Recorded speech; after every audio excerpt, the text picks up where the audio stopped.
Hey guys, Deathslayer Magic here, back to give you my thoughts on Mark Rosewater's thoughts on other people's thoughts. That's right, he had, I don't know, a Q&A, I guess you would say, on Twitter, and this is my take on his take on it.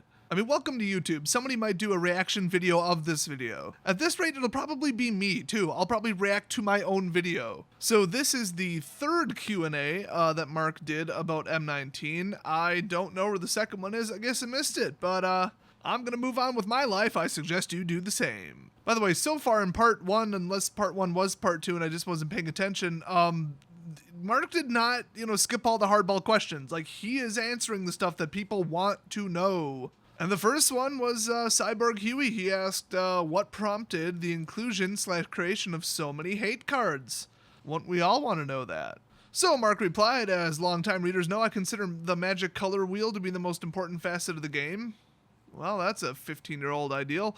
It's at the center of both mechanics and flavor. Not in standard right now. You pretty much have colors doing what they're not supposed to do, and it's ruining magic, so thanks for that.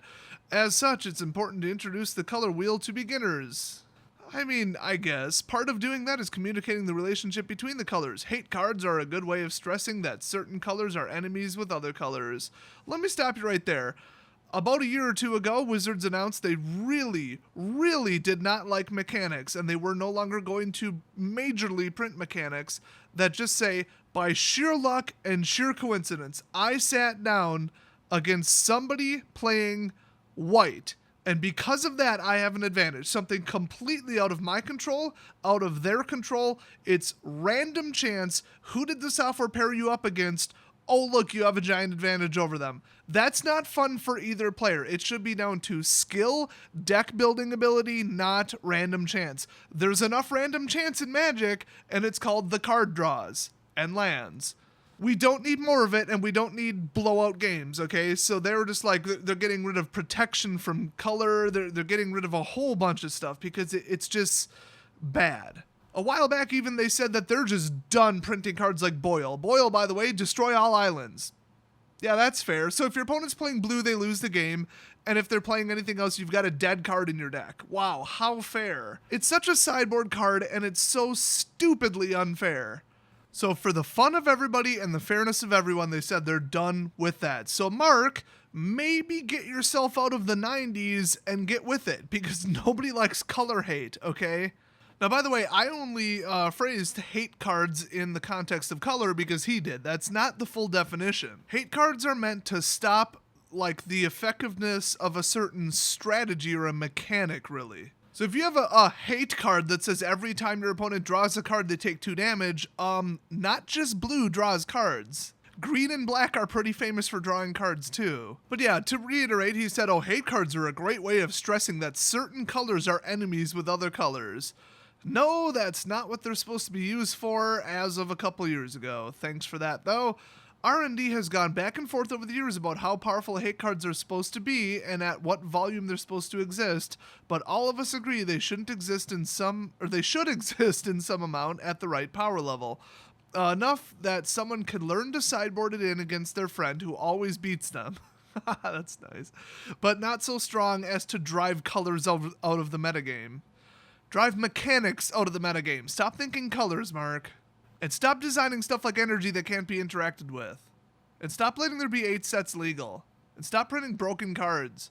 And stop working at Wizards. Here's why hate cards are important, okay? You need to sideboard them in, he's not wrong there, but it needs to punish people who do all-in mechanics. Just stupid chimp decks. Just control, spam, draw. Okay, wonderful. Right now, you know what would have been great? A red card that says whenever one of your spells gets countered, deal 3 damage to the opponent, or the person who countered it, or your choice of opponent. That's the end of the Teferi decks. They're gone. They are no longer, I mean, maybe Turbo Fog, maybe, because that runs next to no counter spells, believe it or not. But Approach of the Second Sun, more like Approach of your life total shrinking away. But if somebody builds some obnoxious all-discard black deck, and all they do is make you discard and hand disruption, that's like the whole damn deck and then some late-game crap, not a fan of that. You need a way to shut that down. There should be an answer available to some colors for every major out-of-control overpowered mechanic. Unfortunately, they don't know what that will be when they design and finalize the set. But hey, I'd say take your best guess. I mean, remember that raptor that they just banned a while ago that says your opponents can't gain life or nobody can gain life or whatever? That's a hate card. It primarily targets white. But then again, I mean, black gains life and so does green. It was so disruptive and oppressive that they had to ban it. And it's because they knew that white life gain was the major mechanic of a set very closely after it. Well, plus Crested was already out. So the answer that Mark doesn't want to give people is 8 sets is too damn many. We need hate cards. We need answers to shut down decks that are completely out of control. Unfortunately, nobody thought to print a hate card to stop Red Rush. You know what we need? I don't remember this card, but it's white and it says prevent all damage that attacking creatures would deal this turn or something like that, or all creatures combat damage, something like that. And then you gain like 1 life for each creature that attacked, or 2 life for every creature on the field. I don't know. It was like Fog and Congregate. That card was amazing. That's what we need right now. Something to stop early creature damage. And in fact, you just think, 8 sets are legal and green and red are still colors in the game. Yeah, we need to stop early creature rush. Dazzling Reflection should have been an M19.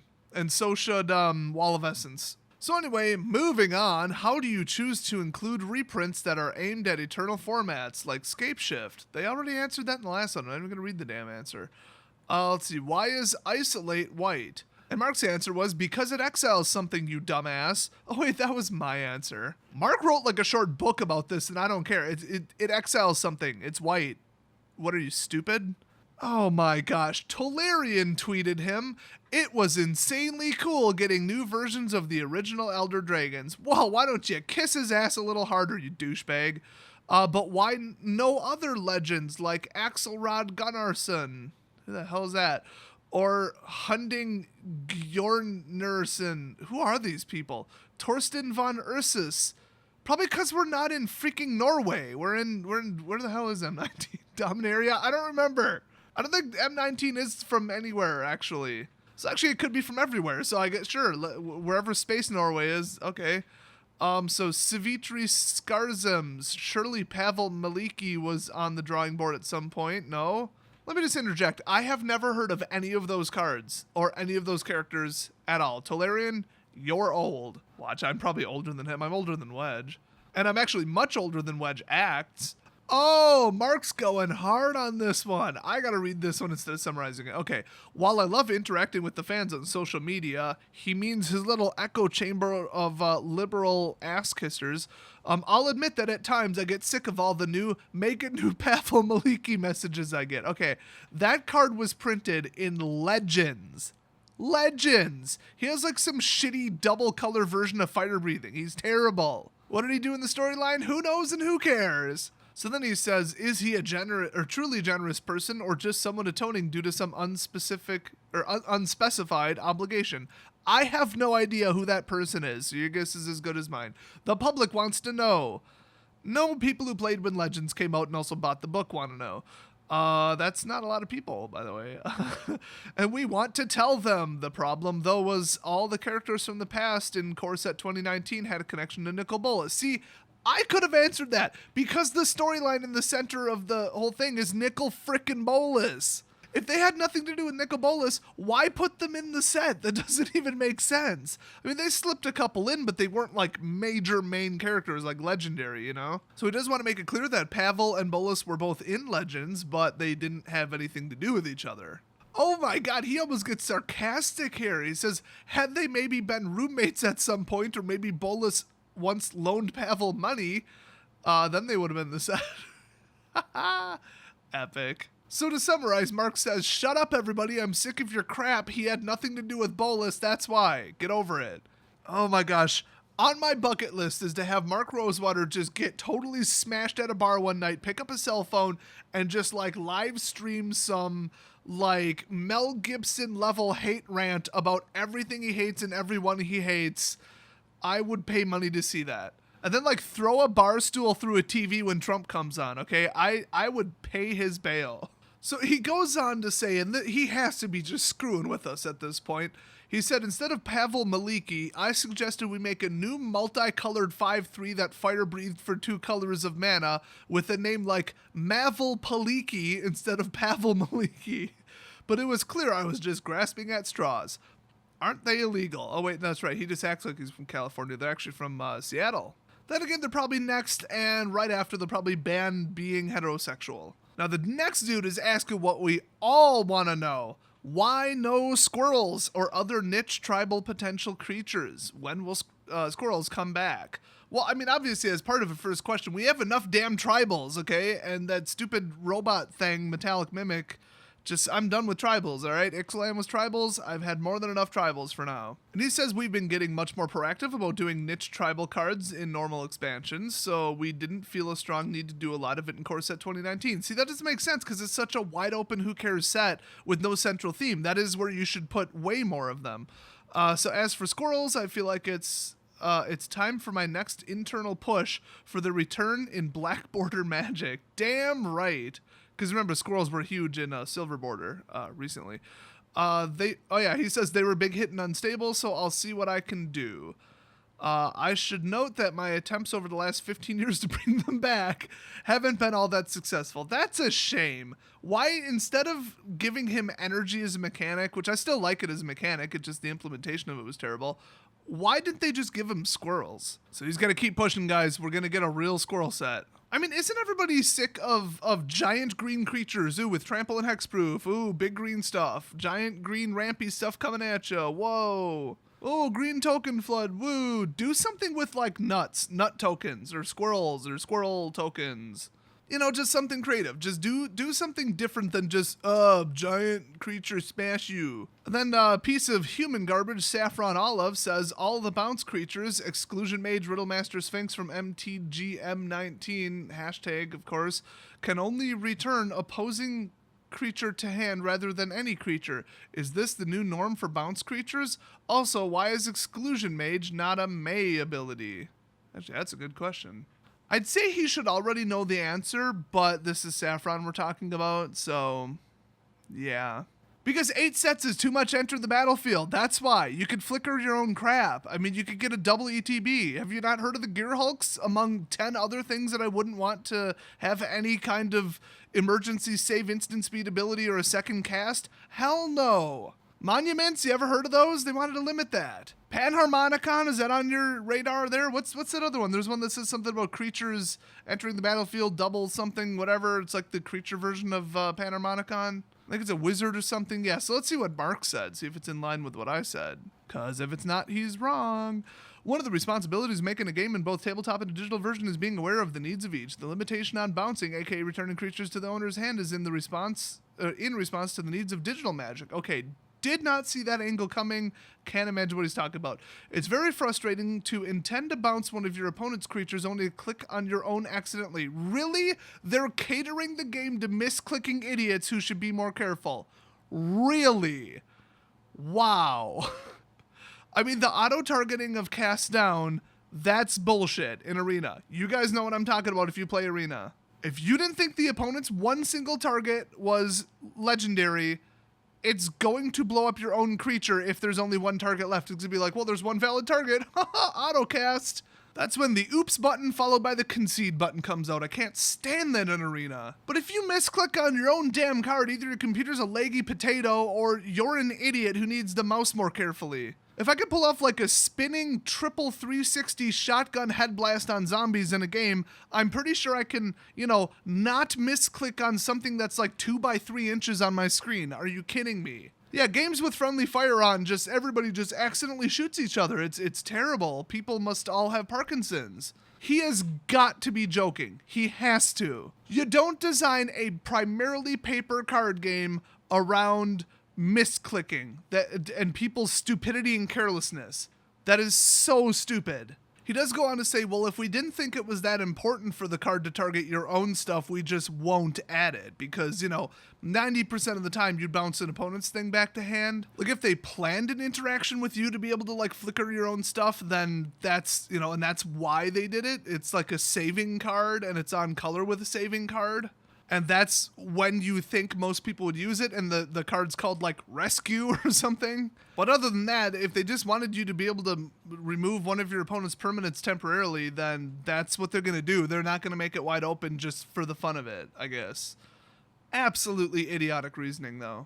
Then he goes on to say the May templating is another digital issue. Anytime we say May, we're adding another click to digital play. Oh no, a half second. Oh no. If it's something we feel is mechanically relevant, we'll add the May and suck up the extra click. But well, it's actually the players, whatever. But if the card is primarily something you're going to want to do almost all the time, we've chosen to remove the May. Okay, so they limited options because people online are lazy. Wonderful. They wanted to save a half second. That's just fantastic. Half the time people got F6 pressed anyway or whatever. Absolute BS reasoning from Mark there. I hope he's just kidding / lying / clueless. Now, somebody else asked something kind of on par with, why is there so much hate in this set? In the set, not for the set. We all know why there's hate for the set. It's worthless and it's half reprints. So the next question was, there seems to be a lot more silver bullet / sideboard cards in the set than normal. Going forward, will core sets be the go-to place to print answers for constructed? And Mark says, this is a recurring theme in my core set 2019 mailbag articles. Well, yeah, you just answered the same question before. We're experimenting with the core set. We brought it back because we felt there were numerous ways we could use them that the previous model wasn't allowing us to do. Well, that's funny because you did the exact same thing. They're the same exact product. So silver bullet / sideboard cards is one facet of that issue. Yeah, they need to print answers to their broken shit that should have been banned, is what he's saying. They seem to work particularly well in core sets because they tend to not to warp standard while being relevant in other formats due to their niche nature. Really, because nobody went for Ashes or Tocatli for some reason. I really don't know why. Those cards are fantastic and very playable. We're going to look at all the data on Core Set 2019 and then apply that to core sets in the future. The preliminary data so far, however, looks good. Let's go back to another thing that Wizards said they really didn't like. They didn't want to do this. Absolute shut down, you lose the game sideboard cards. They said they are so sick of it, they don't want it in their game. It was one of the staff members, probably Mark himself, commenting on Blood Moon and if they think it should be banned or not. I don't remember if it was a blog post or what. It could have maybe been somebody other than him. But basically, they said you either get it out, like you put it in your sideboard and then, okay, game 2, cool, you put in Blood Moon. And then if it's in your opening hand, you basically beat the person. And if it's not, then you're probably still going to lose. So it's a binary condition. It's either, oh, did I get my sideboard or did I not? Did I get the card I need to completely shut down their entire deck or did I not? Wow, how exciting and decision and skill heavy. It's 100% luck. Fantastic. What a great game to watch. Somebody trying to play Dredge against Tocatli or whatever. Or Ashes or whichever one shuts down that. I don't remember which is which. Oh, they're playing Infected. I got out of Solemnity. They literally cannot win the game. It can't happen. Wow, what skill. What amazing play decisions. Whoa, I must be the greatest player ever. It's stupid. Everybody knows it's stupid. Nobody wants to watch it, and it's part of what's ruining Modern. And a lot of pros want Blood Moon and similar cards that are just absolute shutdown cards. They want them gone. It's too binary, it's too either or, and it's too overwhelming and impossible to play against. But then again, maybe they shouldn't play an all-in stupid, single-purpose deck. Play something that resembles real Magic, like use creatures and spells. Ooh, how about that? So for him to say, yeah, silver bullet shutdown cards, where it's just like you sideboard them in, and then if your opponent's playing blah strategy, they are super done. Like Tainted Remedy. Tainted Remedy is a perfect example. That card was disastrously bad. 3-cost black enchantment, only ever printed in Origins. Enchantment, if an opponent would gain life, that player loses that much life instead. Can you imagine that card in Standard right now? Oh, I'm playing a white life gain. Okay, cool. I'll just forfeit the first game and save myself some time. And I'm sideboarding in Tainted Remedy. If they get one of those in play, I'm dead. My chance of winning just went down to maybe 10%. I mean, I could bash you in the face with non-lifelink creatures. That's about it. All the vampires do nothing. Aerial Responder does nothing. The Angel would still be alright because she doesn't have lifelink, but you would never get another Angel token off of her. Crested Sunmare would do nothing. You wouldn't be able to trigger him. Ajani's Pridemate would do nothing. Leonin would just get you killed. Both Leonin cards, actually. And Ajani, the Planeswalker, would be completely useless. The 5-cost one. So if 50% of your deck is unplayable and you're drawing dead. Wow, what a wonderful, great, fair card. And he's saying we need more of that. No, we need less of that. We need fair and balanced and competitive and interesting mechanics that differ from each other, that all have a chance of beating each other. Keep it nice and level, nice and even, and don't let anything absolutely run away with the win, and certainly don't let people just pull out one card and shut down the whole game in your entire deck. That's just stupid. Now, I've got no problem with like a pump the brakes hate spell where it's like, every time your opponent would gain life, they gain half that much rounded down.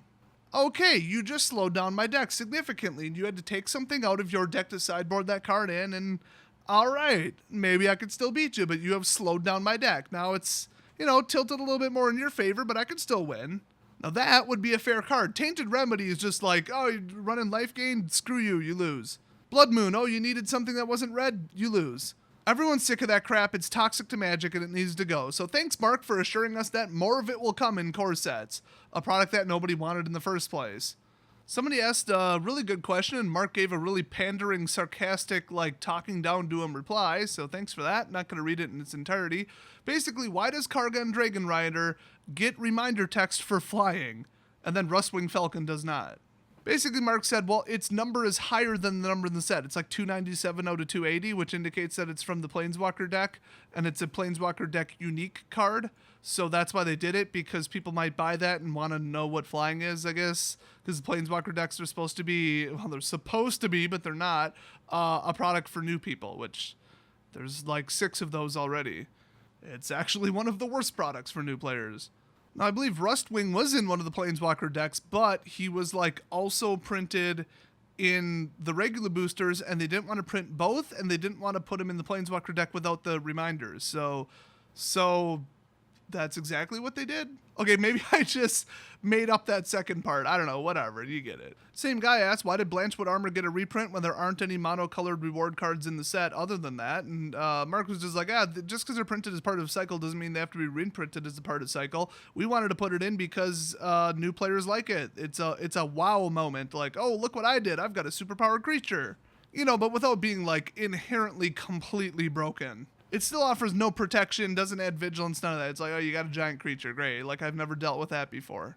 Oh my gosh, do we need Dazzling Reflection and Wall of Essence, though? Someone else asked, is anything in M19 left over from Dominaria's second set? Because remember, Dominaria was designed to be 2 sets in a block, and then they went down to 1. Mark says no. The further answer is, it was never designed. So, Soup was Dominaria, Salad was supposed to be Dominaria's second set, I believe, and they said they never really actually started work on Salad, and at the same time they're making Dominaria, they were designing the core set, so you can't really chronologically push them to it. They did have general ideas, but they didn't exactly design cards for Salad. So, no leftover Salad at Wizards of the Coast headquarters. Is anybody surprised? I'm sure half the staff is vegetarian or vegan. Daniel Espinoza on Twitter at Vincent Alucard. Okay, which one is it? Asked, and I want to be sure that I identify who said this publicly. Where are the slivers? They're up your ass, Daniel. Leave them there. Everybody hates them and everybody hates you for asking. Specifically, after he asked that question, he put a little emoticon, not an emoji, an emoticon, old school text.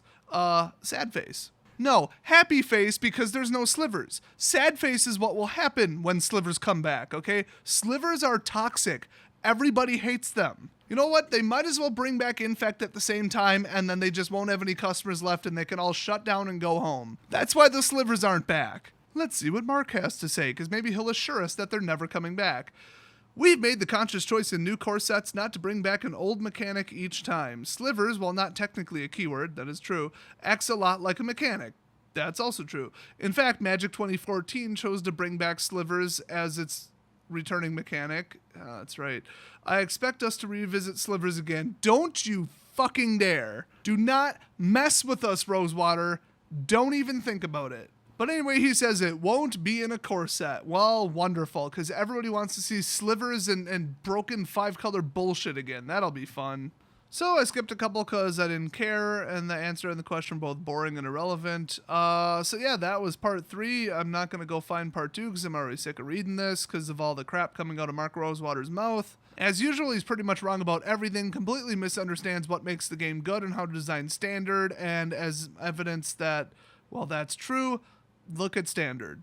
And then look at Standard the last 8 or so set releases. Look at the number of bands in Standard and tell me that Mark Rosewater knows what he's doing. He does not. His ideals are completely contrary to fun and fair design and a good, healthy Standard. No wonder it keeps completely and utterly screwing up. So that's it for the Q&A today. Thanks for watching, and I'll see you guys next video.